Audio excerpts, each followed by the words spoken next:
Estamos começando aqui a videoconferência, sou aqui o Luiz Fernando, estou contando com a presença aqui do Eduardo Lima, do canal Eduardo Lima Medeiros. E muitas podem não sair. Nem mesmo com as melhores.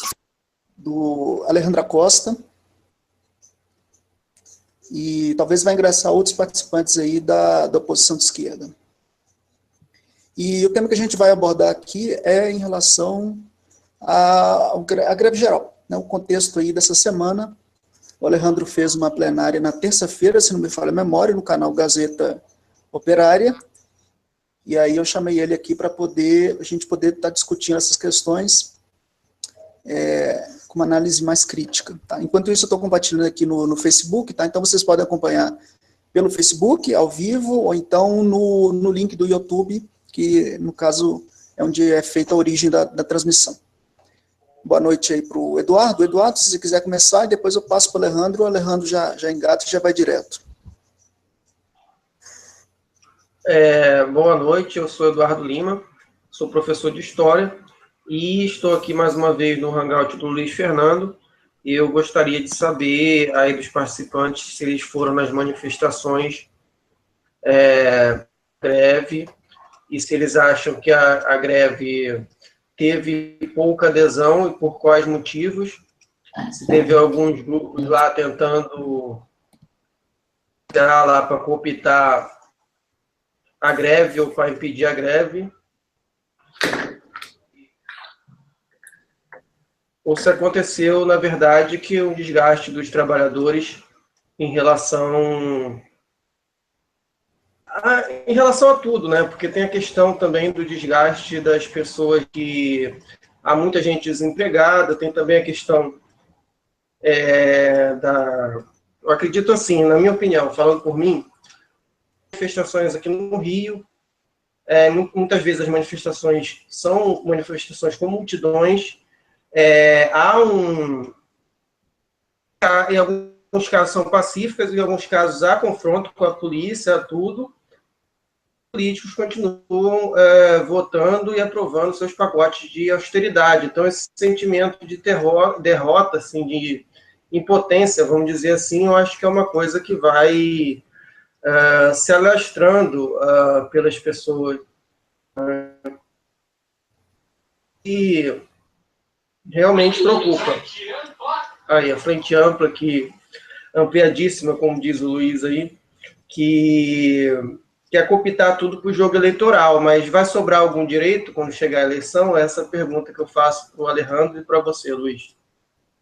Bom, eu não participei, tá? Creio que é muito difícil reverter isso. A gente tem que analisar aqui essa questão das contradições do capital. Existe uma crise do capitalismo e o capital, ele, para manter suas taxas de lucro, ele tem que aumentar suas taxas de exploração.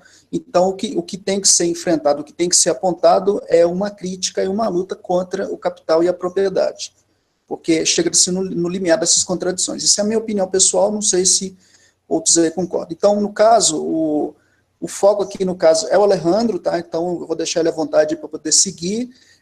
Os outros participantes, caso queiram enviar perguntas ou comentários, direciona diretamente para o Alejandro Costa, ok? Então, não é um debate de um replicando o outro, é apenas vocês apresentarem os pontos específicos, e aí o Alejandro pode prosseguir. Uma boa noite para o Alejandro, seja bem-vindo.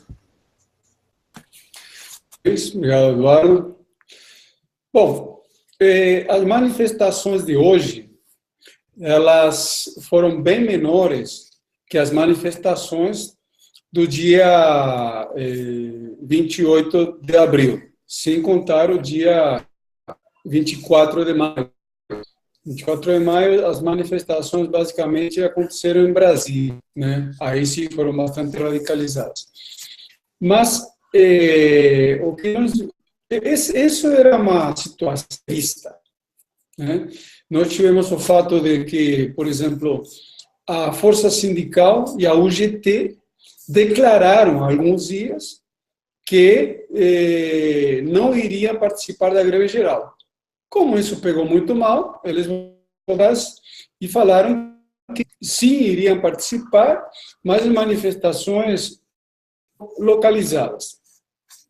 Na prática, o que aconteceu é que a participação da Força Sindical da UGT e das demais centrais de direita foram praticamente pífios, não teve manifestação quase nenhuma. No caso da CUT, houve uma manifestação maior, quer dizer, a CUT acabou bancando as manifestações todas, mas foi bastante contraditório também, não foi jogada muita força. Eu estive em Belo Horizonte, mas também estive acompanhando de perto as manifestações em vários outros lugares, como Porto Alegre, Salvador, Rio de Janeiro, Recife, João Pessoa, Pará. E o que nós vimos é que em todos os lugares as manifestações foram menores do que o que tinham sido no dia 28 de abril.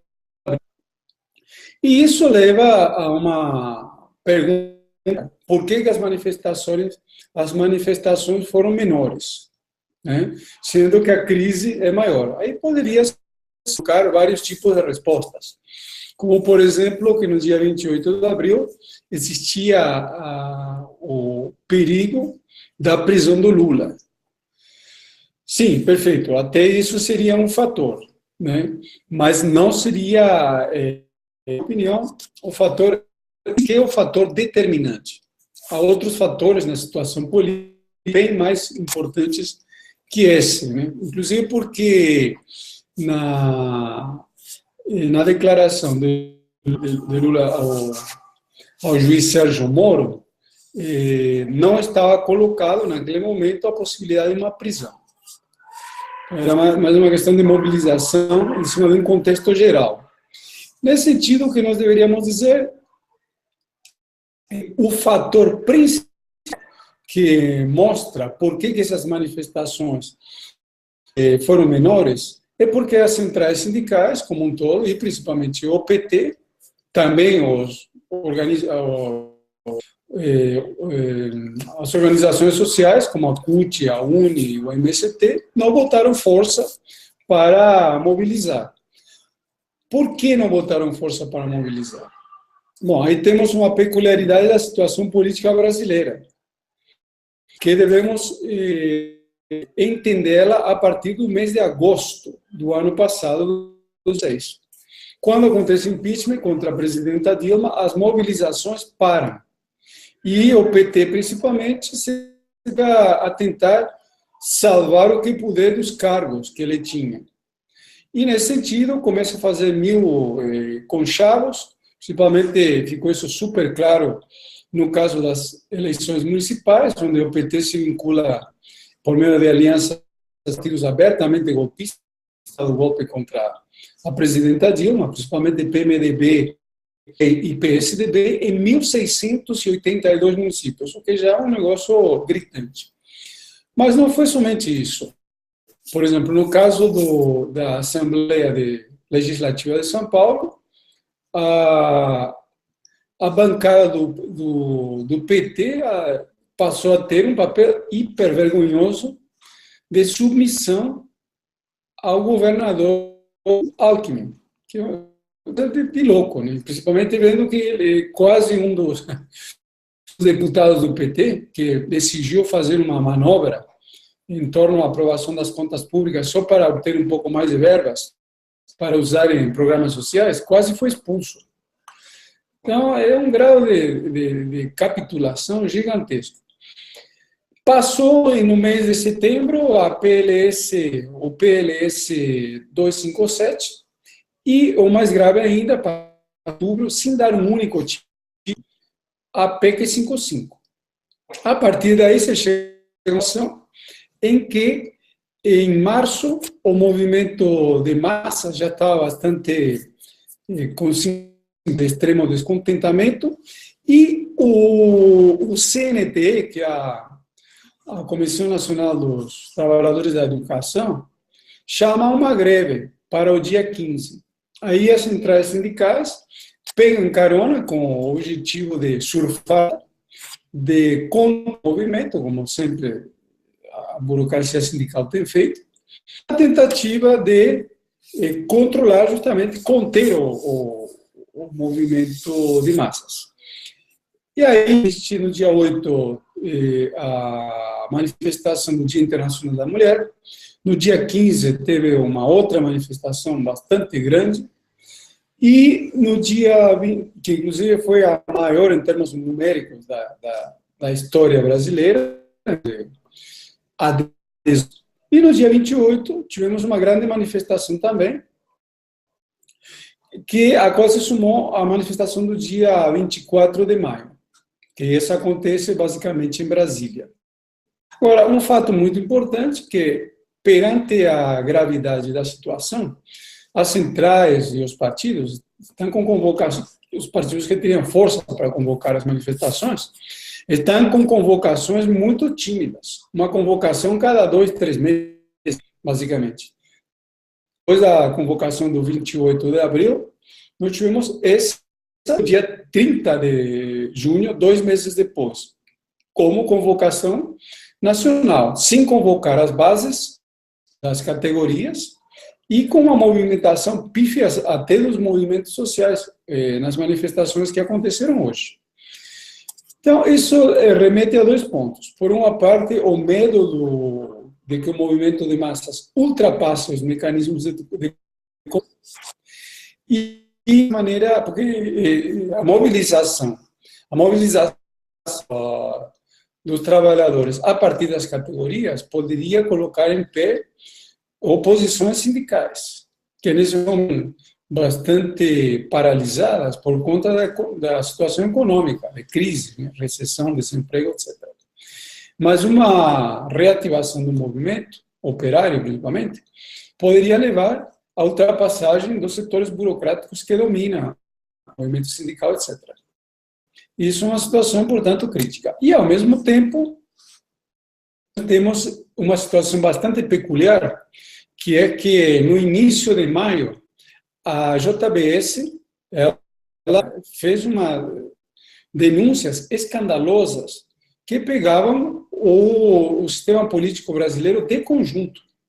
1.829 políticos, 250 deputados eleitos, vários governadores, presidentes, etc. A ação ela foi costurada, conforme a gente já denunciou, nos Estados Unidos, por meio da CIA, Departamento de Estado e Departamento de Justiça. E a isso se soma uma coisa que tem ficado meio pouco divulgada, que é a escalada das denúncias contra a Rede Globo a partir do FBI, por conta da corrupção na transmissão de eventos com lavagem de dinheiro, com de impostos, etc. Então, essa é uma política que deveria ser analisada, que é uma política do imperialismo norte-americano, em primeiro lugar, que traz por conta da queda brutal das taxas de lucro, de se apropriar de todas as grandes empresas brasileiras, como já está fazendo com o Odebrecht, JBS, Embraer, Gol, Petrobras e várias outras. Né? Um ponto importante a considerar. Agora, isso acabou gerando uma reação dessa ala centro do regime político, que vai desde o PT, passando pelo PMDB, PE, PSB, 28 outros partidos, chegando no PSDB. E também começou a pegar setores do judiciário, lembrando que o golpe parlamentar contra a presidenta Dilma foi a primeira fase do golpe. Evoluiu para uma superior, que era a ditadura do judiciário. Quem manda no Brasil nesse momento. Né? Só que o que acontece? Há rachas agora que ficaram evidentes em cima desses ataques que o imperialismo impõe. Então, o que aconteceu com Gilmar Mendes, se opondo à Lava Jato de maneira aberta e direta, é um caso a ser considerado.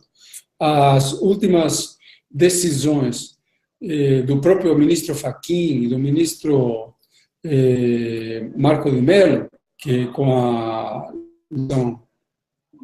liberação para que Aécio Neves continue no parlamento e que Rocha Lores saia da prisão, aquele que foi pego com $500 mil na mala, e vá para casa, E, além disso, também a própria decisão do TRF4, que seria a segunda instância das decisões do Sérgio Moro, que já colocaram que as delações premiadas não podem ser o único fator das condenações, revela uma crise do próprio judiciário. Então, nesse contexto, o que nós temos? Que o imperialismo que está levando a reações dos afetados, que é o governo Temer, os partidos políticos que nesse momento se encontram integrados ao regime. E dessa maneira, em cima dessa reação, está criando uma série de problemas ou dificuldades, pedras no caminho, a toda a política que o imperialismo norte-americano estava tentando impor nesse momento. Então, nesse sentido, a luta de classes terá entre esses setores, né, que seria principalmente da burguesia imperialista e da direita e dos setores de centro brasileiro, e, por outra parte, coloca essa situação em relação às movimentações de massas, né, que elas se encontram paralisadas, porque nesse momento o PT, a CUT e os demais sociais, e todas elas estão ligadas a algum partido político, elas, o que acontece? Elas são contra que o Temer caia. O próprio PT, já com toda, ele foi contra que o Aécio Neves fosse cassado. E é normal, porque se isso acontecesse, abriria passo para um ataque maior contra Lula, que com essas últimas movimentações já fica mais difícil condenar o e também coloca em uma um pouco mais, digamos, de proteção aos próprios interesses. De fato, o que esses setores todos estão querendo é uma saída negociada com o imperialismo, porque a visão do imperialismo é assim, tem que aplicar as reformas contra os trabalhadores a qualquer custo. Então, nessa primeira intervenção, vamos deixar por aqui, ver se tem alguma questão específica para se aprofundar. Certo, bom, eu reparei aqui que teve mobilizações aqui na cidade do Rio de Janeiro, alguma confusão também. Em Belo Horizonte teve uma plenária, me parece que foi na Assembleia Legislativa de Minas Gerais. Em São Paulo também teve ato, inclusive o Zé Maria do PSTU, me parece que andou discursando na Paulista.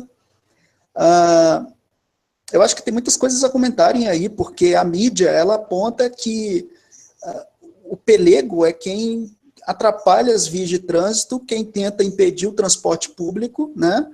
E não existe uma crítica ao capital por parte da mídia, que é da ideologia dominante. Então, assim, às vezes, entre nós aqui, a gente acusa, o sindicato tal é pelego, não sei o que é pelego, mas de repente vem a mídia dizendo que o sindicato que quer paralisar o transporte é pelego. Existe uma inversão do sentido das coisas, porque a mídia dominante, ela não ataca o capital, que é aquilo que ela representa. Ela detém uma hegemonia e existe uma alienação da população, pelo menos na minha análise. Então, assim, a gente tem uma crise do capitalismo, que é uma crise estrutural, essa crise não vai se resolver, ela vai se agravar mais ainda, e como eu comentei antes, a tendência é aumentar as taxas de exploração, e para isso, para garantir as margens de lucro, implica em cortes de direitos, implica em aumento quer dizer, em corte de programas de serviços públicos para atender o projeto neoliberal devido às dívidas públicas dos estados, e o quadro de recessão se agrava, pelo meu entendimento, por contradições somadas do próprio capitalismo. Então, a perspectiva que a gente tem que apontar aqui, no meu posicionamento, é uma perspectiva contra o capitalismo como modo de produção, porque ele se esgotou-se. O capital, o valor, ele está se realizando na especulação financeira e no rentismo, ele não está se realizando na produção. Está havendo uma exclusão, uma segregação e uma acumulação relevantes, e isso não está se realizando na esfera da circulação da população. Então fica aquela questão, como é que um governo, como é que uma perspectiva reformista, com esse Congresso que está aí, que é completamente fisiológico, e aí no caso a gente pode dizer o Congresso é pelego, porque o Congresso está representando os interesses do capital e não do trabalho, né? É possível haver um retrocesso dessas pautas antipopulares, que por sua vez depende da própria população se colocar em movimento, porque se a população não entende o que está acontecendo, ou às vezes não se lixa, ou às vezes o sindicato não consegue mobilizar e explicar para a população que existe uma crise estrutural do capital, que a burguesia ela quer manter suas margens de lucros a custo de mais exploração e precarizado, né, fica meio complicado, porque, eu não sei, né, enfim, eu passo para o Eduardo, se o Eduardo quiser fazer alguma pergunta ou comentário. Outra coisa, pessoal que estiver assistindo pelo Facebook, se tiver alguma pergunta ou comentário, pode escrever nos comentários dentro do vídeo, tá? Não no compartilhamento, por exemplo, se o compartilhamento está no grupo Pérola dos Coxinhas, que a maioria ali é petista, não escreve nos comentários ali, vai dentro do vídeo, que é dentro da página, tem uma parte ali de comentários debaixo do vídeo, que é esse vídeo que você está vendo ali, aí você escreve uma pergunta referente a isso que a gente está discutindo. Você pode acompanhar também pelo YouTube, o link já está aí na descrição do vídeo, ele vai te remeter para uma página do YouTube no seu computador, e ali está sendo feita essa transmissão. Se você for da oposição de esquerda, que eu deixo bem claro no português, você pode ingressar ao vivo para você fazer uma pergunta ou comentário ao Alejandro Costa. Se você for da esquerda reformista social-democrata que acha que a melhor ou única opção é reformar o capitalismo e não superar as relações de exploração e de propriedade privada, então não ingresse na videoconferência. A videoconferência é apenas para a oposição de esquerda, quer dizer, para ingressar ao vivo, apenas a oposição de esquerda que não cai na ilusão de Lula 2018, qualquer coisa desse tipo. Então, deixa em português bem claro, para vocês aí acompanharem, né, se você for do PCB, principalmente se for do Partido Comunista Revolucionário, ingresse aqui ao vivo para poder estar participando conosco dessa videoconferência. Vou passar para o Eduardo, então. Bom, só explicando aí o significado da palavra pelego, pelego, a palavra original se deve a um tipo de pano que fica entre a sela do cavalo e o cavalo, para evitar o atrito da sela com o cavalo e não machucar o cavalo. Essa expressão foi usada para significar um sindicato pelego, que ele evita o atrito entre a classe trabalhadora e o patrão, que seria a sela que está montado, né, na classe trabalhadora, mas sempre evitando o atrito, mais perde era justamente o trabalhador e não o patrão. Então, o sindicato pelego ele recebe vantagens patronais para poder continuar deixando o trabalhador sem se mobilizar. Mas pelego também pode ser chamado aquele que fura greve, entendeu? Por exemplo, se você está numa escola e você faz greve, convoca aí 8 pessoas fazem greve e os outros 8 professores não fazem. Aí quem está em grevista costuma chamar quem não faz greve de pelego, também tem esse tipo de expressão. Então, pelego pode ser tanto um trabalhador que se recusa a fazer greve, quanto um sindicalista que recebe dinheiro para manter, que faz acordos espúrios com o patrão, né?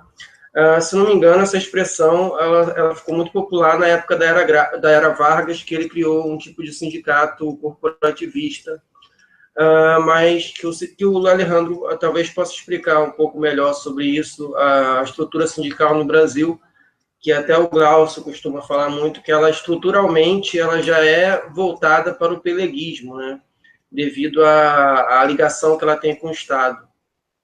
Seria bom o Alejandro explicar a estrutura do sindicato no Brasil, que é para o pessoal entender melhor o que a gente está dizendo quando a gente fala de sindicato pelego. Então, essa pergunta que eu faço para o Alejandro: como é a estrutura do sindicato no Brasil que favorece essas centrais sindicais que desmobilizam os trabalhadores?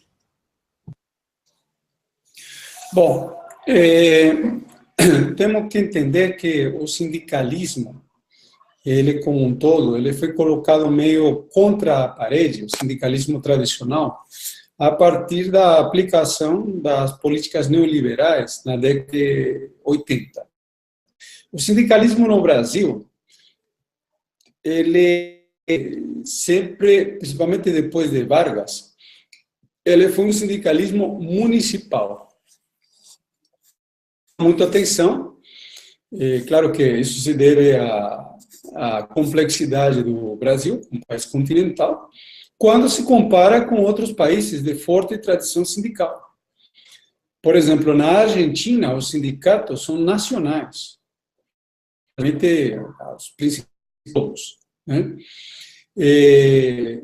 Agora, o que acontece é que também que a situação está meio em decadência. Então, por exemplo, nesse momento na França, o número de sindicalizados, trabalhadores sindicalizados, não chega a 10% do total. É um número baixíssimo, né?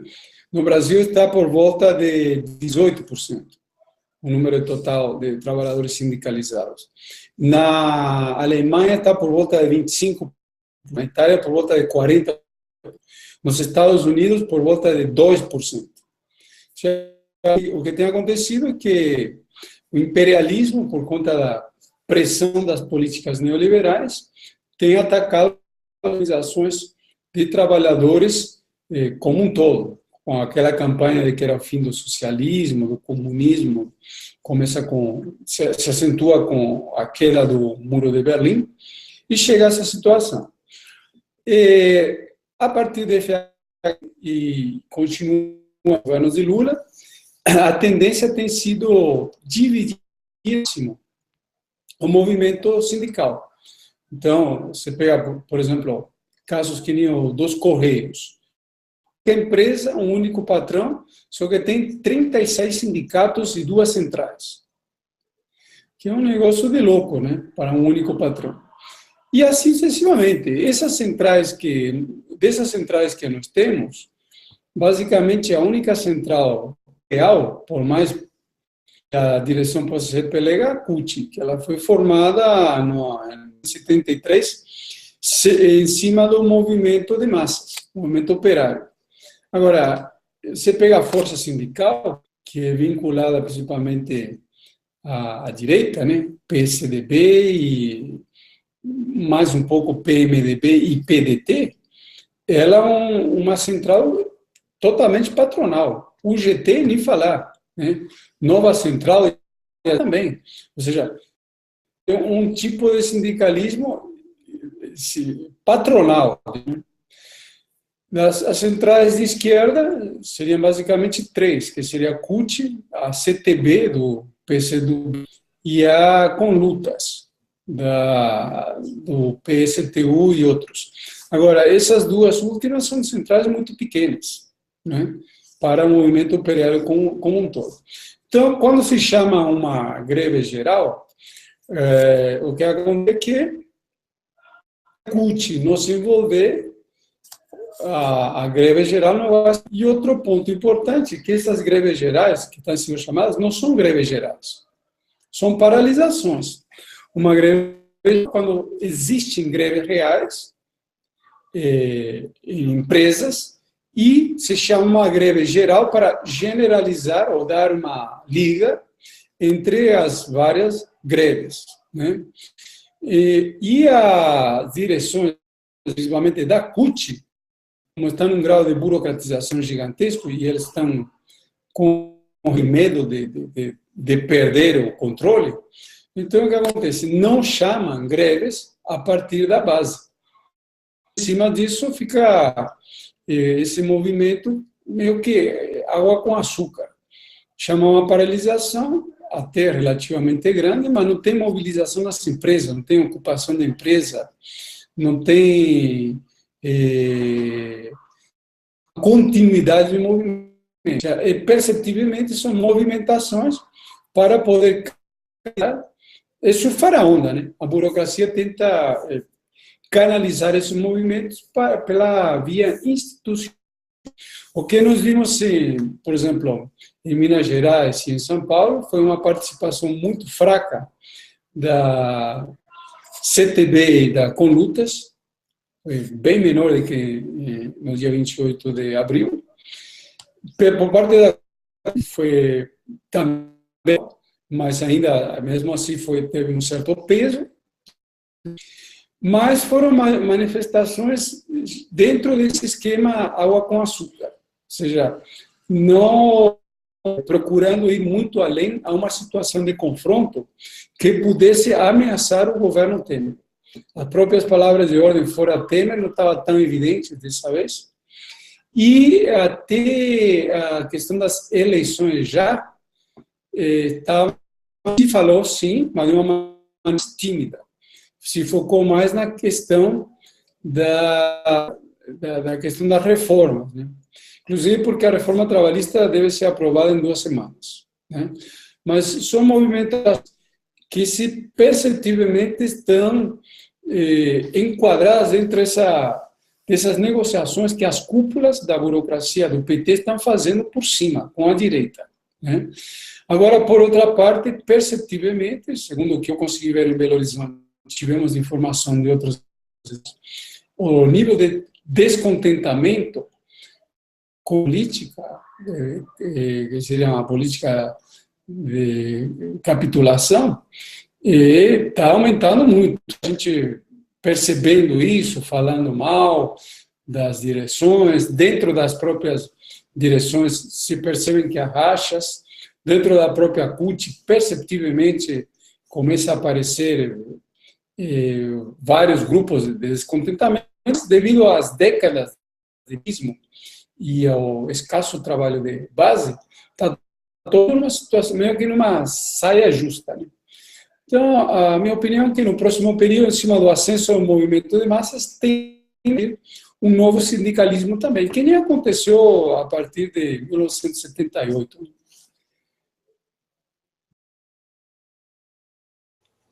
Bom, pessoal, então é o seguinte, você que está acompanhando aí ao vivo a videoconferência, sou aqui o Luiz Fernando, de Belo Horizonte, estou contando com a participação do Eduardo Lima de Medeiros, que é da cidade do Rio de Janeiro, do Jabas, que é de Salvador, se não me falha a memória, e do Alejandro, que me parece que também está em Belo Horizonte. Então, se você tiver alguma pergunta ou comentário, você pode escrever no chat do YouTube, ou então no chat do vídeo da página Vogue de Esquerda. Se você está no Facebook, você vai compartilhar o vídeo da página, indo direto na fonte de origem do vídeo, tem um botãozinho ali de compartilhar, e aí você coloca o vídeo na sua linha do tempo. Assim vai expansionar o número de pessoas que acompanham essa videoconferência, que são influenciadas e instruídas por essa videoconferência. Tá? Agradeço aqui sua presença, que você que está acompanhando aqui ao vivo, se você quiser comentar algo, pode escrever aí. Caso queira ingressar ao vivo na videoconferência, né, sendo você da oposição de esquerda e contrário à conciliação de classes e à perspectiva reformista, o link está na descrição do vídeo dentro do YouTube. Então, você primeiro tem que ir para o YouTube, lá no YouTube ele abre uma outra janela, tem uma descrição, né, isso se você estiver acessando via computador, não sei se você está utilizando celular ou outro aparelho para estar vendo isso aí, e ali tem um outro link na descrição, que é o link para ingressar ao vivo. Tá? Claro que pessoas da direita, anticomunistas, quem não é da oposição de esquerda não está autorizado a ingressar nessa videoconferência que eu estou fazendo aqui com vocês. Se você for do PCR, Partido Comunista Revolucionário, Partido Comunista Brasileiro, Unidade Vermelha, MAPR, FIP, qualquer organização, movimento que não caia na perspectiva de conciliação de classes sociais, que tem uma perspectiva de ruptura com o Estado burguês contra o capitalismo, aí ingresse aqui ao vivo, venha discutir conosco, melhor dizendo, venha apresentar perguntas ou questões para o Alejandro Acosta, para que ele possa responder. Vou passar para o Jabas, e Jabas, seja bem-vindo, a gente está discutindo aqui o tema da questão sobre a greve geral, certo? Então, se você tiver alguma pergunta relevante sobre isso, pode, por favor, prosseguir. Boa noite a todos. Primeiramente, eu ouvi um pouco aí o camarada Alessandro, e deu para perceber que a greve de hoje eu não senti tão forte quanto foi a outra, não. Mas ele estava aí comentando, nessa mesma semana saiu uma enquete sobre a alta popularidade que Stalin está tendo hoje na Rússia. Como ele conhece muito, mais do que eu, de história e de marxismo, queria saber como é que ele explica essa alta popularidade hoje lá na Rússia de Stalin e qual a relevância para a luta dos trabalhadores isso hoje. Certo. Bom, eu estive na Rússia vários meses lá, e eu posso dizer assim, a popularidade de Stalin depende do que você chamar de alta, né? é uma popularidade até baixa. Mas o que acontece?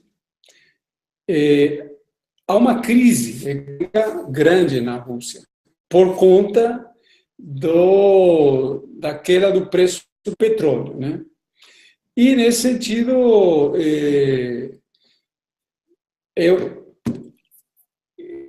poderíamos dizer, as pessoas, perante a crise, bom, lembra que na época da União Soviética tinha uma série de benefícios sociais, né? Então, a partir daí, tende a haver uma certa simpatia por esses benefícios. Mas a campanha contra Stalin na Rússia, então, o que eu estive lá é que o nível de adesão é baixo, político. É uma campanha relativa nesse sentido. Agora, fazendo trazendo essa situação ao Brasil hoje, o que nós poderíamos dizer é que, por exemplo, na situação de crise que nós temos hoje no Brasil, tem muita gente, principalmente no Nordeste, que acha que o governo de Lula, comparado ao que tem hoje, né? E, nesse sentido, isso explica a alta popularidade do Lula. Então, na comparação a Temer e aos demais políticos, ele, portanto, ele até disparado nas pesquisas, né? Mas tudo isso deve ser sempre encarado de uma maneira relativa, porque a população, no geral, ela é extremamente pragmática e materialista, no sentido de resultados materiais. Então, no caso do Lula, tinha uma série de benefícios sociais, mas que, obviamente, não é só do Lula, dependia de uma série de fatores, né? Então, por isso, eu sempre, essa questão das pesquisas, acho que temos que tocar com pinças, né? Nós vimos isso sempre na história, inclusive, né? Você tem casos como, por exemplo, na Inglaterra, Churchill, que era foi o primeiro-ministro que venceu a guerra, junto em aliança com a Rússia, aliás, com a União Soviética na época, a França, ele perde as eleições para um trabalhista chamado Atkin, em 1946. Então, essa questão é meio relativa, né? Espero ter.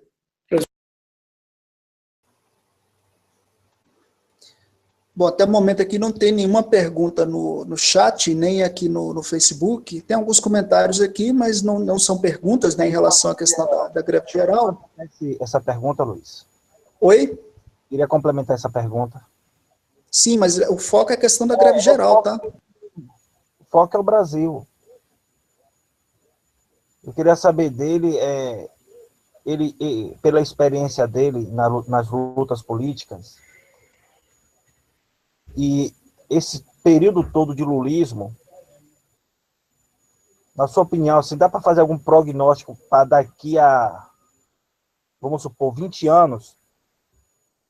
Como vai ficar a imagem hoje do Lula gravada na memória das pessoas? Será que vai acontecer essa coisa que está acontecendo hoje na Rússia, sentindo nostalgia por algum tempo perdido? Ou você acha que pode ser superado o lulismo por uma luta política mais radical? Como é que você faz esse paralelo? Será que a gente vai viver também só da nostalgia? Ou o trabalhador tem meios para superar a nostalgia? Bom, o trabalhador, como eu disse, ele é muito prático, né? Então, vamos colocar um caso para ficar mais ilutivo. O PCB, Partido Comunista Brasileiro, no início da década de 60, ele era um partido gigantesco, um partido de massas, operário, inclusive, com milhares, dezenas de milhares de operários como militantes, né? Só que tinha uma política errática e estava totalmente atrelado ao governo do PTB. Ele não se comparava ao PT de hoje, 100 vezes mais poderoso. E ele ruiu, queria um castelo de cartas, imediatamente. né, se esfacelou conforme o golpe militar aconteceu, por conta das previsões, a política oportunista, erradas, etc. No caso do PT, a situação é mais dramática ainda, porque o PT, como partido, ele se encontra extremamente enfraquecido em termos eleitorais. Por uma parte, pela ação da extrema-direita, mas, por outra parte, pelo oportunismo, que foi gigantesco, e o PT esteve no governo 12 anos. E no governo da Dilma, fez todo tipo de sacanagem contra os trabalhadores, né? Até eu colocar o Joaquim Levy como ministro da Fazenda. Esse o cara é um especulador financeiro, né? E com as políticas contra os trabalhadores que aplicou. Então, só que acontece? O PT, a força do PT nesse momento, na minha opinião, em primeiro lugar, está no Lula. E, em segundo lugar, está no controle de aparatos. Só que é um controle institucional. Você pega a CUT, a militância de base da CUT é baixa, baixíssima. Só que tem um controle dos aparatos. Portanto, está integrado ao Estado. E, principalmente no Brasil, onde o sindicalismo é intrinsecamente integrado desde a época de Vargas. Então, se eu tivesse que fazer uma previsão, falaria o seguinte: no próximo período, a crise capitalista tende a aumentar, no mundo e no Brasil. Em cima da queda da taxa de lucros, impor que aconteçam ataques maiores contra os trabalhadores. Esses ataques colocar a classe operária em movimento, inevitavelmente. Se esse movimento vai avançar ou não, já é uma outra, pode avançar no sentido a revolução, ou esse movimento pode ser contido, que nem aconteceu outras vezes, de uma maneira contra-revolucionária, e pode ser que se volte no Brasil um novo ato institucional número 5 ou uma coisa parecida. Nas duas circunstâncias, tanto numa situação revolucionária como numa situação contra-revolucionária, o PT sumiria do mapa por completo. E o lulismo também. Por quê? Porque o lulismo é próprio de um período, ele surge na década de 80, principalmente, ou melhor, no final dos 70, como instrumento de contenção. Porque havia um forte ascenso de massas provocado pela crise de 74, que derrubou a ditadura militar, e a partir daí o Lula surge não como um grevista, ele surge como um instrumento para quebrar as greves, né? A gente, quem conhece como aconteceu o processo das greves dos metalúrgicos sabe esses detalhes, como que era a atuação de Lula. Esse processo se consolida a partir do Congresso da CUT de 87, onde a articulação ganha a maioria, né? E começa a colocar para do PT e da própria CUT de ativistas e revolucionários. Só que, como todo organismo social, ele passa por uma ascenso, nascimento, ascenso, maturação, decadência e morte. O PT, a CUT, a burocracia como um todo, sindical e as outras, se encontram num período terminal. O que significa isso?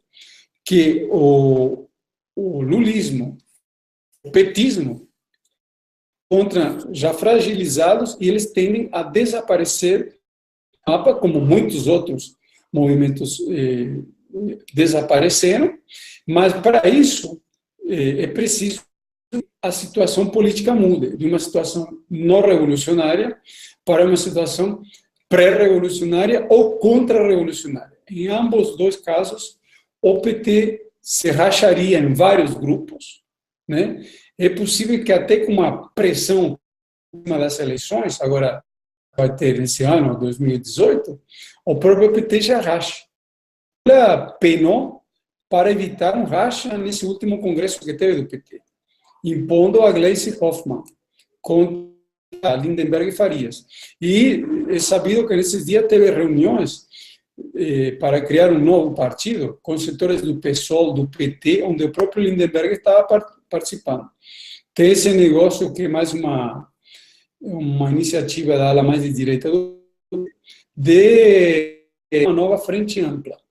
Então, há vários fatores de movimentação onde o capital político do Lula, na minha opinião, ainda é muito importante, mas tende a se esgotar no Brasil.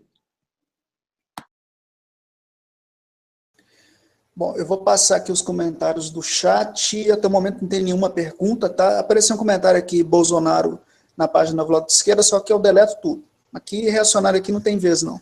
Então, já deletei o comentário. Deixa eu ver aqui alguns comentários relevantes aqui. No YouTube, tem o Rodrigo Santiago que está dizendo, realmente quem está decidindo as coisas é o judiciário, estão com os políticos na mão. Eu já não sei se seria uma boa o Temer cair mesmo. Eu duvido que as diretas, e aí o Congresso iria escolher um político pior que o Temer, e ele vai ser legitimado para realizar as reformas. A maioria das reformas já estão passando, né? As reformas que o Temer não está com força política para aprovar.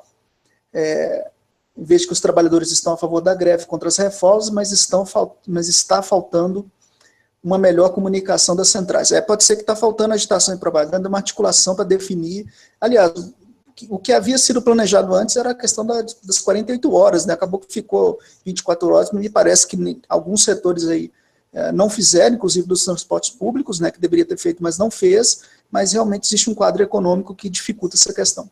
Deixa eu ver mais aqui. O pessoal que foi na rua a favor do golpe não está apoiando o Fora Temer com medo do Lula, apenas isso, pois que eles são a favor das reformas e o Temer não estão conseguindo se aprovar. Tem que ver a questão das camadas médias, né? Pode ter camada média aí que deve ter um olhar favorável às reformas, né, a perca de direitos para garantir margem de lucros do pequeno comércio. Por outro lado, a precarização e a queda da renda, né, da classe trabalhadora, isso prejudica também os pequenos comércios e a pequena burguesia. Enfim, é uma opinião pessoal que eu estou passando aqui. Deixa eu ver mais aqui. Com tantos desmandos judiciais, ainda há esperança. Isso foi comentado lá no Facebook. E você que está acompanhando ao vivo, né, envia aí perguntas e comentários para que eu possa repassar para o Alejandro aquilo que for pertinente. A gente deve concluir às 23 horas, tá? Então não é um hangout de 2 horas, é 1h30, 23 horas eu encerro a videoconferência. Vou passar de novo aqui para o Eduardo. Se caso tiver alguma pergunta que queira passar para o Alejandro, pode ficar à vontade. Eu vou perguntar para o Alejandro se ele acha que... aliás, fala do seu canal também. Fala do seu canal também, porque depois eu ponho o link. O meu canal depois vai estar na descrição aí, o link que o Luiz Fernando vai botar na descrição, o link do meu canal, Eduardo Lima, segundo canal. Porque o primeiro canal foi uma das políticas obscuras do YouTube aí, que o YouTube não quer mais assuntos relacionados a guerras e conflitos internacionais no YouTube. Eu tenho um segundo canal e vamos ver lá. Espero que você se inscreva e ajude o canal a crescer. Ainda eu queria perguntar para o Alejandro se ele acha que há alguma possibilidade da reforma política não passar por pressão parlamentar. Mesmo sem, já que a mobilização de rua tem sido fraca. Certo. Bom, sobre a política, deveríamos duas questões. Nós temos o cenário atual, onde esses setores ocupando em torno ao governo Temer, que conforme eu já coloquei, vão desde o PT até o PSDB nesse momento, mas tudo cheio de contradições, obviamente, por conta da crise econômica e crise política, está tudo rachado, tudo, né? Desde a direita, até o imperialismo está querendo dar um impeachment contra Trump, que foi colocado no poder, conforme a gente já denunciou, de maneira super fraudulenta também. Então, o que acontece? Há uma versão da reforma política em andamento, pode estabelecer, que deve estabelecer, cláusula de barreiras e financiamento público, etc. Mas há o verdadeiro interesse do imperialismo também, né? Porque essa primeira versão, em princípio, beneficiaria esses setores políticos, sistema político, setores chamamos centro. Como? Bom, por exemplo, podendo ter verba pública para as campanhas eleitorais. Se faria um grande filtro entre os partidos, e ao invés de ter 35, poderia passar a ter 10, por exemplo, ou menos. Eliminaria os menores, ficariam os maiores, etc. E aí se anistiaria a questão do Caixa 2, né, que isso é o que alguns ministros do próprio STF estão saída. Mas a saída do imperialismo não é essa. A saída do imperialismo é tentar varrer de vez o regime político, fazer isso, matar, entravado, está com dificuldades, e impor eleições gerais com uma nova constituinte. Uma nova constituinte que aí permita estabelecer regras mais duras para impor exatamente só partidos bem direitistas, né? Com a Lava já avançou muito nesse sentido, mas tem que ver como que vai ficar toda essa briga entre os dois. Na minha opinião, para ser mais exato, eu diria o seguinte: nesse momento você tem esses setores de centro, né, tentando procurar uma saída mais nesse estilo mesmo, saída negociada com o imperialismo, mas mantendo os próprios princípios. Eles vão tentar continuar as reformas, tudo que nem o Temer vai aplicar a trabalhista daqui a 2 semanas, inclusive porque se não aplicar reforma nenhuma, a economia se implode, né? O que eles vão fazer é passar a conta aos trabalhadores. O imperialismo quer passar uma conta maior para os trabalhadores e ele pegar os frutos disso e não ficar dividindo com setores parlamentares municipais, né? Como o PMDB, por exemplo. Nem ficar dividindo muito com corrupção. A crise do grande capital é gigantesca. E isso leva a verdadeiras, que para levar essa verdadeira saída do imperialismo para a crise e colocar no Brasil, precisaria agir por fora do parlamento. E isso coloca, mais uma vez, a possibilidade concreta de um golpe de Estado militar no Brasil. Se embolar muito essa situação parlamentar, o imperialismo não conseguir colocar em pé a sua... Tem que ver qual é a política geral para a América Latina. Ele vai tentar usar o Brasil, como já está tentando, como laboratório para uma política geral para a América Latina, que nem aconteceu em 64. Depois do golpe militar de 64, vieram vários outros, né? Em 65 já teve o golpe na República Dominicana, que foi um verdadeiro massacre, né? Em Santiago, que é a capital. Vieram outros importantíssimos, do Chile em 73, da Argentina em 76, teve o do Banzer na Líbia, teve golpe de Estado no Equador, teve golpe de Estado em toda a América Latina, menos no México e na Venezuela. E eles, na minha opinião, estão tentando ver como viabilizam alguma coisa parecida para poder, justamente, porque o grande ponto para a argumentação política que está sendo feita pelo imperialismo é salvar a Tancos, é isso. Certo, deixa eu repassar aqui. O Rafael Soução, ele disse: o PSB saiu do governo. Vocês acham que o PSB votará contrariamente à questão da reforma? Eu acho complicado, tem até a questão daquele projeto nacional com o Requião, porque o PSB, ele, há muito tempo, ele abandonou a perspectiva socialista, ele adota uma perspectiva social-democrata, e ele vem optando em votações com certo histórico, alinhado ao interesse do capital, do agronegócio e da grande empresa, não do trabalho, sabe? Então, eu vejo com uma certa crítica tentar ver o PSB com bons olhos, pelo menos na perspectiva marxista, na minha opinião.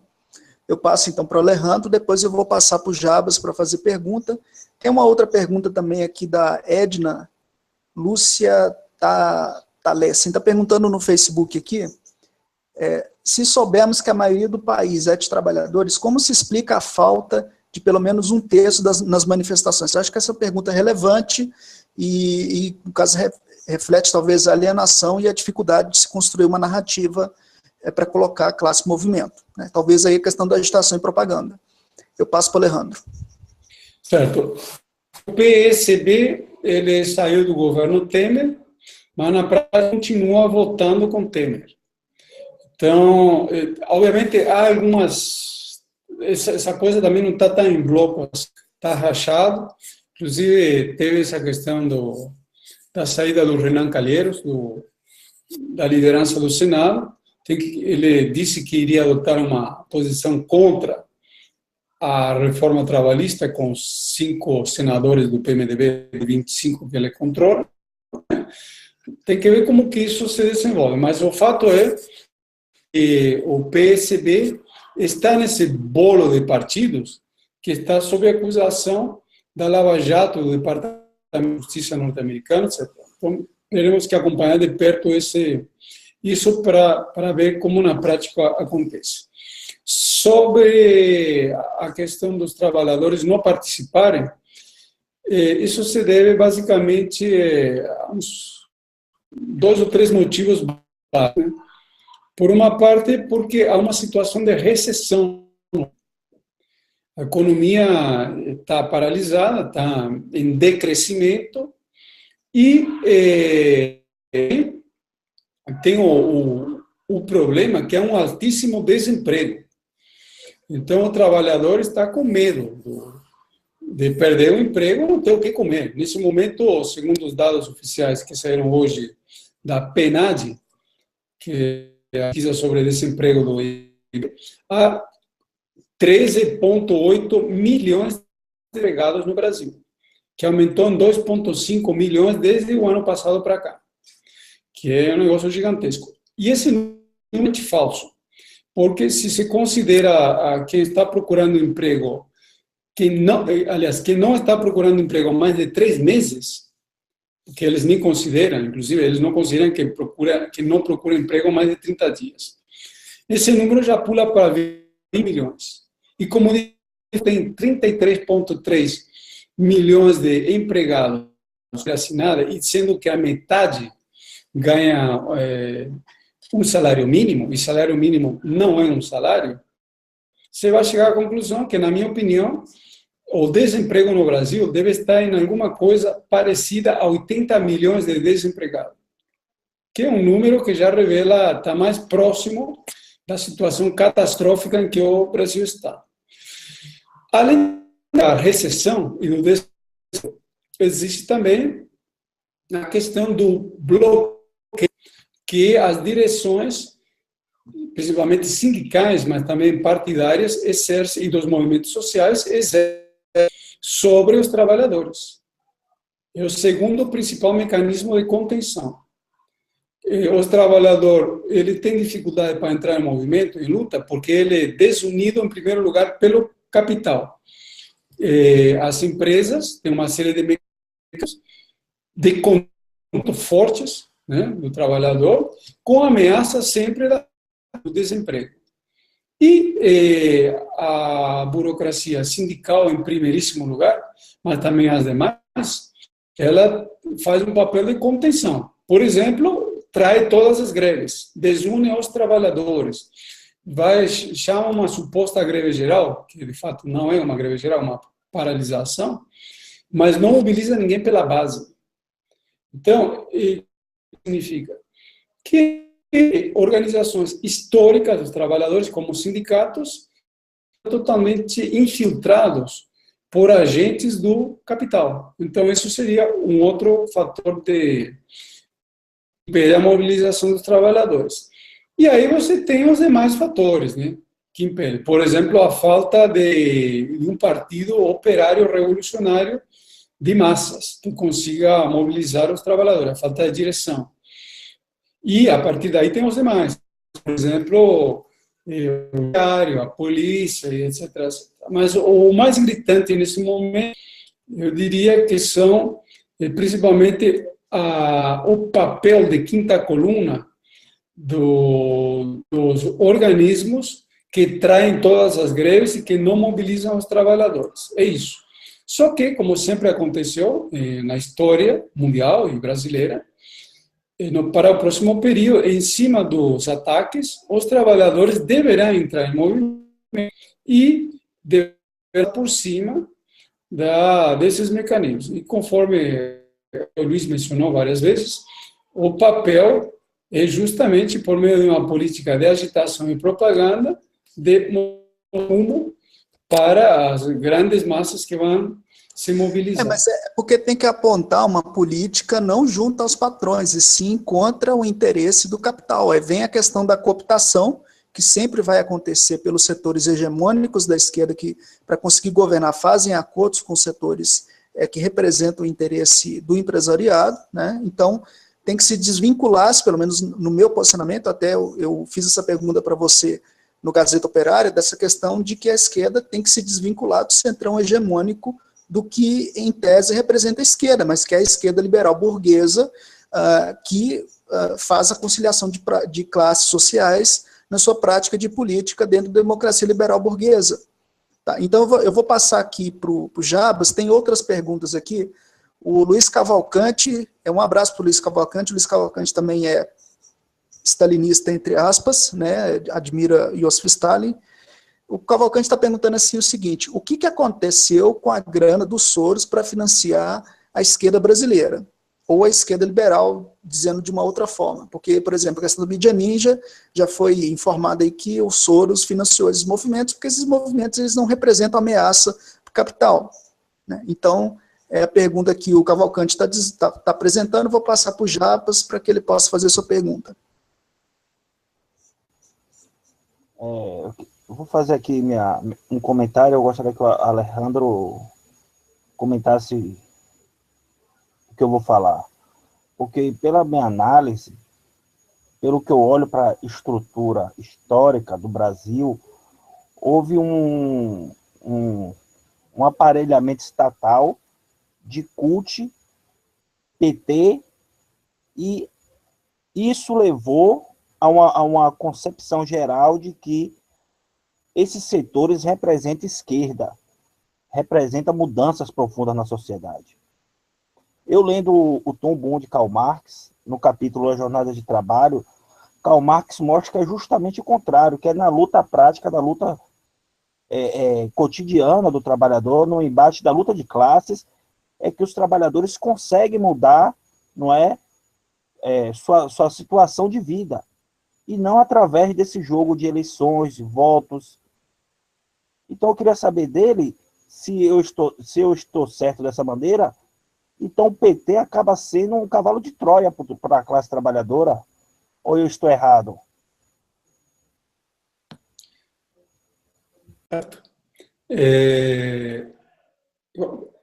O Luiz, qual era a pergunta do Cavalcante, exato? Tá, eu vou refazer a pergunta aqui. Ele perguntou o que aconteceu com a grana dos Soros para financiar a esquerda brasileira. Tá. Sobre essa questão dos Soros, conforme conhecido, existe uma miríade de ONGs e mecanismos intermediários por meio das quais o imperialismo atua para controlar os movimentos sociais e até para dar golpe de Estado. Até eu publiquei um vídeo no canal Gazeta Operária, algumas semanas atrás, sobre essa questão das revoluções coloridas, né, que foi em grandes países da ex-União Soviética e depois passou a ser aplicado em outros. O que aconteceu concretamente no Brasil é assim: o ML, fundamentalmente, ele foi criado em cima da grana do Soros, por meio de instituições que ele controla. E respingou um pouco também para a rua. Mas qual foi o ponto? Esses movimentos tinham uma função, que controlar e derrubar no Dilma, né? Agora, nesse momento, como não há uma oposição classista para controlar, eles ainda não colocaram essas organizações de extrema-direita, né, na rua, nesse momento. Mas elas continuam ali meio latentes, né? Então, quando começar o movimento de massas a entrar em ascenso, aí vocês vão ver. Esse tipo de ações serão colocadas em pé novamente. Por quê? Aqui um ponto muito importante. Porque a burguesia sabe que no confronto de classes aberto, quando essas camadas médias elas começam a entrar em crise, acontece um problema grave, que é a possibilidade do exército implodir. Então, normalmente, o que eles fazem? Eles mandam a polícia. Quando a polícia começa a ser ultrapassada, dificilmente eles vão mandar o exército logo em seguida, a menos que o movimento seja muito acelerado. Eles vão tentar colocar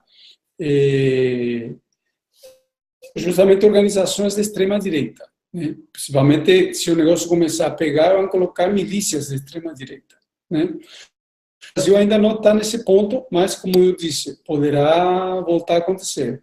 Em 2013, eles eles viraram uma carta que eles tinham na manga, que era justamente essas organizações de extrema-direita. Bom, a pergunta do Jarbas, deixa eu recapitular. Jarbas, qual é que era? Pergunta, outra vez. Porque, deixa eu comentar aqui de novo. Eu observo que no Brasil, essa nova república que surgiu do fim da ditadura, abertura lenta gradual e segura, gradativamente o PT foi se aparelhando ao sindicalismo e ao Estado, não é? E acabou barrando, alienando e deixando a classe trabalhadora apática, não é? E quando eu leio o Karl Marx no Jornadas de Trabalho, ele mostra que é a luta de classes dos trabalhadores contra a burguesia que pode melhorar a sua situação de vida. Então, eu começo a perceber que o PT e esse aparelhamento do sindicalismo e o PT está se tornando um cavalo de Troia para a classe trabalhadora. Eu começo a perceber que a gente tem que se livrar desse estigma e voltar para a luta prática. Eu estou errado? Certo. Tá, sim, perfeito. Bom, tudo isso em termos teóricos, gerais, é isso mesmo. Agora, temos que ver como que as coisas acontecem na prática, né? Então, a situação na prática, na vida real, ela tende a ser de embates, desenvolvimento de situações. Tem um livro muito importante, que acho que em alguma dessas conferências que nós participamos juntos, você até mencionou, que é o 18 Brumário de Luiz Bonaparte de Marx, né?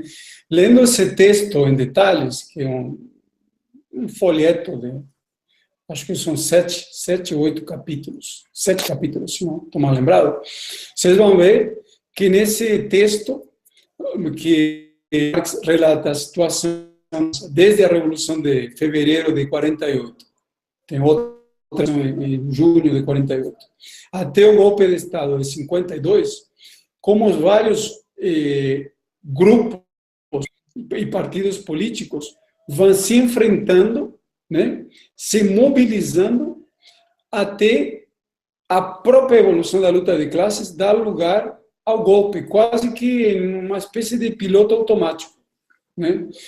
E o mais interessante desse texto é que compara como que acontece a luta de classes para dar um apartismo com o Brasil hoje, né?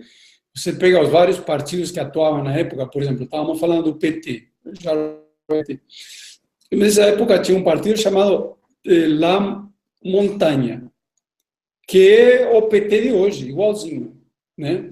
Então, as várias brigas que tinha entre essa montanha, e que na época eram os partidos ou monarquistas, que havia dois, que seria tipo a direita da época, aí ela vai se desenvolvendo de uma maneira tal que a direita da época é obrigada a ter golpes contra o próprio sistema parlamentar, que nem o Temer faz hoje, que ela sozinha acaba se jogando nos braços do golpe de Estado bonapartista, que Luiz Bonaparte acabou dando. E aí Marx vai explicando por que Bonaparte era os camponeses, etc.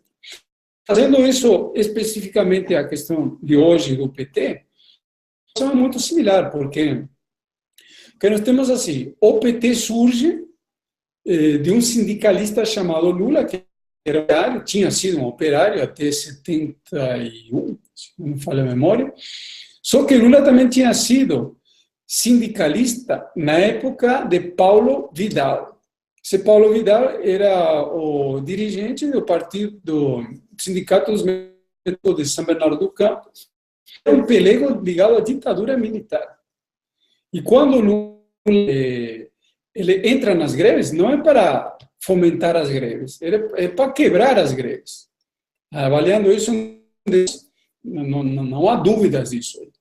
O próprio PT ele foi formado inicialmente porque o Lula não conseguiu formar dentro do PMDB um partido que abrisse espaço para os sindicalistas, ele mesmo e os amigos dele. E aí criou o PT com um partido que era da sindical burocrática e com figurões do PMDB, como, por exemplo, o Suplicy Matarazzo. Essa junção que deu origem ao PT. O PT nunca foi um partido socialista, independentemente do nome, né? Entendendo por socialista a destruição do capitalismo e da propriedade privada. E ele foi evoluindo à direita conforme a situação política ia evoluindo, né? Então, em 89, já tinha um programa de governo bastante limitado, mas que, conforme o tempo foi passando, cada vez mais limitado.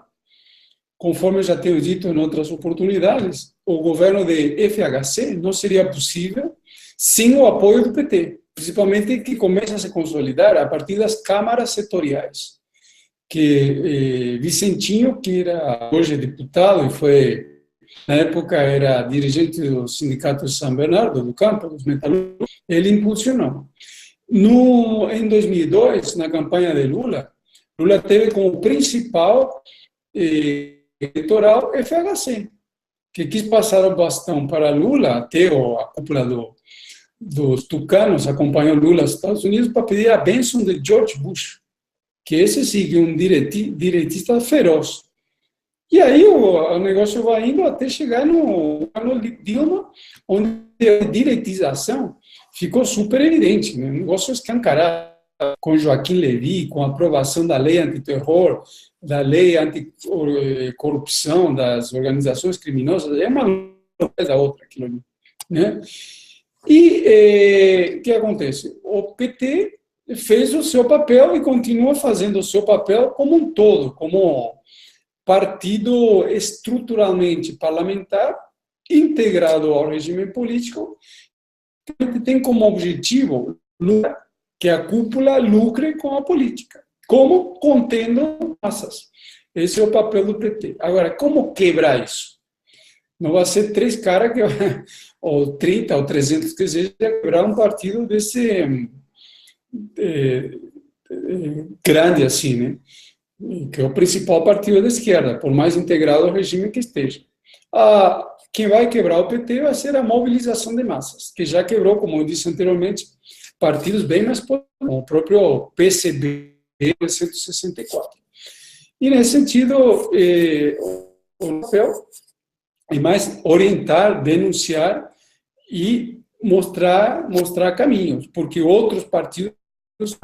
Agora, somente o PT vai ser quebrado na evolução da situação política. Na minha opinião, é para manter a calma, não se desesperar. O PT está numa fase terminal, conforme eu já tinha dito anteriormente, e a força dele é a integração ao regime. Em matéria de militância do PT é fraquíssima nesse momento. Muito, muito fraca. Muito. E não, sim, pode concluir. Eu queria depois prosseguir. Posso você. E não consegue conter uma grande mobilização de massas. Bom, eu creio que a questão aqui que a gente tem que apontar é o limite da esquerda liberal e também da democracia liberal burguesa. Então, existe um limite prático, inclusive fora do país, exemplo Syriza, até em algumas questões do Podemos na Espanha, do que a esquerda liberal consegue fazer frente à crise do capitalismo, frente às contradições do capital. Isso também se apresenta no Partido Socialista Francês no governo anterior, que pautou por uma política alinhada ao interesse do capital e não ao interesse das maiorias. Tá? Então, essa pergunta do Jabas, ela é bem condizente com essa videoconferência, porque a questão é a seguinte, tem que se desvincular da política reformista e da orientação que, consciente ou inconscientemente, opta por uma lógica de tentar reformar o capitalismo como única ou melhor opção que a humanidade, ou que a esquerda, ou que a classe tem. Então, dentro dessa perspectiva, tem que se ter um programa de transição. Algumas organizações, inclusive, que surgem a partir da internet, eles começam a apresentar esse programa de transição que se desvincula do reformismo e da social-democracia e apresenta uma perspectiva de ruptura à ordem burguesa, ruptura à propriedade privada dos meios de produção e rumo à socialização desses meios de produção. Tá? Eu posso até citar nomes aqui, a questão, por exemplo, do LUT. O LUT, que veio do Paprosky, são organizações de militantes que decidem se organizar de forma desvinculada dos partidos políticos. E, claro, sem cair na cooptação de setores reformistas, que querem destinar a uma luta que tente fazer aquela questão da conciliação do Pacto Capital-Trabalho, que terminou no ano de 2016 devido a contradições do capital e da crise que se estende desde 2008. Não sei se o Alejandro concorda com isso, mas eu até deveria fazer essa pergunta, que é a seguinte questão. Como se desvincular do centro hegemônico da esquerda e apontar uma política de ruptura, certo? E qual a base de um programa de transição que se oriente para uma perspectiva socialista ao século XXI, apontando claramente o que socialismo é esse, porque tem setores da esquerda que também se reivindicam a questão do socialismo, mas é um socialismo em abstrato. Inclusive, se você vê palestras de setores da centro-esquerda, existe uma crítica pejorativa, existe uma rejeição à experiência da União Soviética. Só falta eles falarem assim, graças a Deus que a União Soviética acabou. Então, existe um apontamento contrário às experiências socialistas, e isso se reflete na militância, se reflete em algumas organizações veem de forma contrária e pejorativa a Coreia do Norte, quer dizer, repudiam a experiência da Coreia do Norte, tem críticas à União Soviética, enfim, apoiam o fim da União Soviética, mesmo não explanando dessa forma, e tentam aplacar um certo, na minha visão, um certo revisionismo, no sentido de que eles querem construir um socialismo de novo tipo. Né? Então, vem aquela questão, mas que socialismo é esse que não se rompe com o capital? Certo? É uma questão emblemática que orienta a uma perspectiva de luta entre organizações que operam por uma lógica, né, que têm acordos que envolvem essa lógica, quer dizer, eles para governar, a tática é diferente, os acordos e o interesse material e os compromissos são outros, certo? E outras organizações, sejam elas legalizadas no TSE ou aquelas que surgem na internet, que também operam por uma política anticapitalista e não caem na cooptação dos setores centristas, certo? Então, eu acho que é uma pergunta relevante de como construir isso, como construir esse bloco, né? E orientar ele para uma perspectiva anticapitalista. Deixa eu ver aqui, o Jabas ia passar outra pergunta, quer passar, Jabas? Lembrando que a gente vai concluir daqui a 10 minutos, tá? Rapidamente aí. Não, eu estou tranquilo, minha dúvida foi tirada. Beleza, Eduardo, quer alguma questão aí para a gente poder finalizar?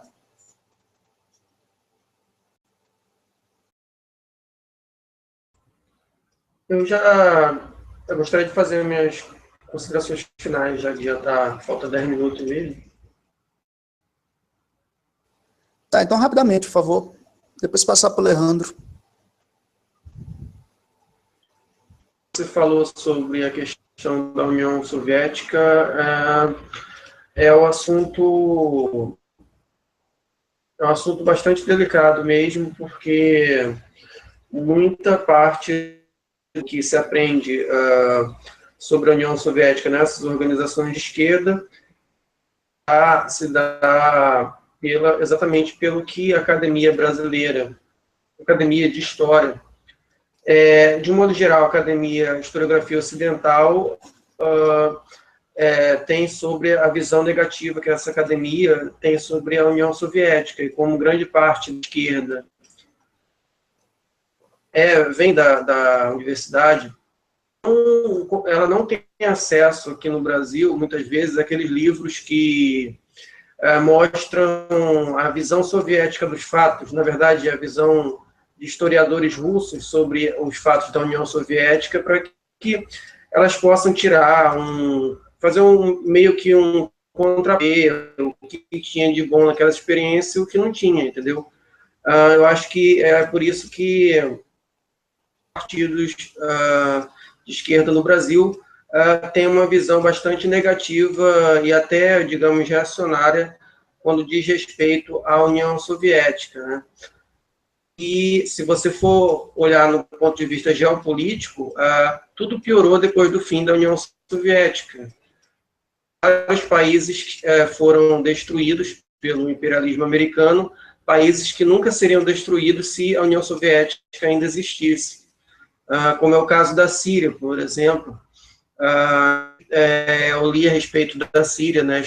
Como eu pesquiso muito sobre a Síria, para a questão dos vídeos, eu li que os Estados Unidos iriam intervir na Síria, só que não interviam por medo da Rússia atacar, da União Soviética atacar a Turquia, em retaliação, eles atacassem a Síria, porque ainda existia a União Soviética. Então havia esse medo e havia esse contraponto ao poder do imperialismo americano, do imperialismo britânico durante a Guerra Fria, e agora não tem mais.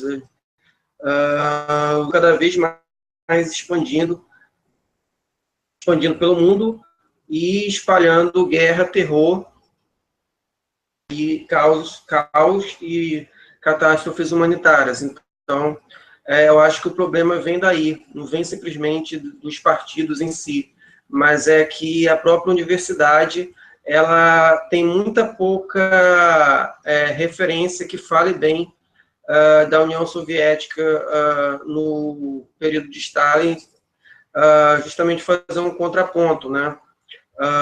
Então, isso dificulta demais a questão de você ter uma militância assim, que veja com bons olhos as experiências socialistas do século XX. Bom, gente, me despedindo por aqui, obrigado mais uma vez ao Luiz Fernando, e boa sorte aí para todo mundo que vai continuar a live, e não esqueça de compartilhar esse vídeo nas redes sociais. Tchau, gente. Eu agradeço a sua participação, Eduardo. Depois eu vou colocar o link aqui na descrição do seu canal novo, né? A gente vai prosseguir, certo? Mas a gente vai terminar daqui a uns 7 minutos a videoconferência. Eu vou passar de novo para o Alejandro da Costa, e a questão é o seguinte: como apontar uma política, como apontar um programa, ou um projeto, ou uma agitação e propaganda que não seja cooptado pelo Centrão, não seja cooptado pelo reformismo por propostas sociais democratas e apresente uma perspectiva anticapitalista.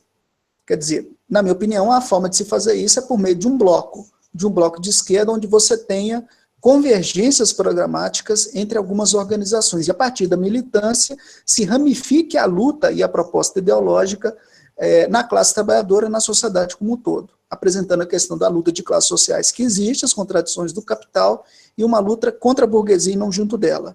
Eu passo para o Alejandro, agradeço a participação demais do Alejandro por ter participado aqui da minha videoconferência, do Jabas e do Eduardo. Amanhã, ou talvez domingo, eu devo abrir uma outra videoconferência. Pode seguir, Alejandro. Bom, perfeito. Eu também acho que o ponto, colocado dessa maneira, passa pelo programa que se defende, né?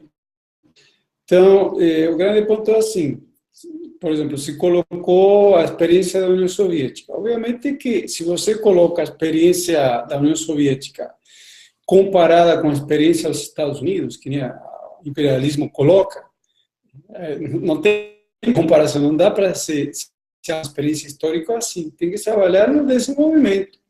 O que a União Soviética era, a Rússia era, aonde que ela chegou, o que aconteceu quando os bolcheviques tomam o poder, a Guerra Mundial, tanto de gente que morreu, como que foi muito difícil colocar em pé a indústria, etc. E como que os soviéticos não conseguiram quebrar com o principal problema que a Revolução Socialista deveria quebrar, que é a lei do valor, que é a principal lei do capitalismo. O valor continua existindo na União Soviética, por conta dos problemas herdados, o atraso, o isolamento, o mundial, as trocas comerciais, etc. E aí o que está colocado para esse próximo período já não é mais a revolução num país agrário quase semi-feudal. Porque lembrando que quando triunfa a revolução na Rússia, um país de 140 milhões de habitantes, a classe operária só tinha 3 milhões de operários. 80% da população era camponesa e 5% era analfabeta. Então, não dá para esperar muito da União Soviética, e até a União Soviética foi muito além do que se poderia se esperar. Mesma coisa poderia ser da China, do Vietnã, de Cuba, e etc., que são países muito atrasados. Depois evoluíram. Agora, nesse momento, o que está colocado é justamente a revolução em escala mundial. Então, nesse sentido, em cima da possibilidade de uma luta contra o capitalismo, uma luta contra os ataques, contra o golpismo, etc., realmente se coloca a necessidade de confluir, unificar os trabalhadores, a possibilidade de um bloco antigolpista, anti-imperialista, etc., etc., em cima da unidade da ação. Então, nós temos a unidade da ação para lutar sobre questões pontuais na luta, e tem a questão do eixo programático em cima da luta geral contra o capital. Então, com isso, também vou encerrando, que já deu tempo. Agradeço o convite do Luiz, do Jarbas, e também do Eduardo Lima, e um abraço a todos. Um abraço para todos aí, pessoal. Então, amanhã ou no domingo, devo abrir uma outra videoconferência no horário da noite, certo? E aí a gente segue a conversa com o pessoal da oposição de esquerda e segue apontando aí o que a gente vê do que está acontecendo, as nossas opiniões, o que tem que fazer, etc. Se você gostou da videoconferência, dá seu like, compartilha a videoconferência. No Facebook também tem o botãozinho do like, né, o sorrisinho, certo? E boa noite, pessoal. Até um próximo dia. Vou finalizar aqui a transmissão.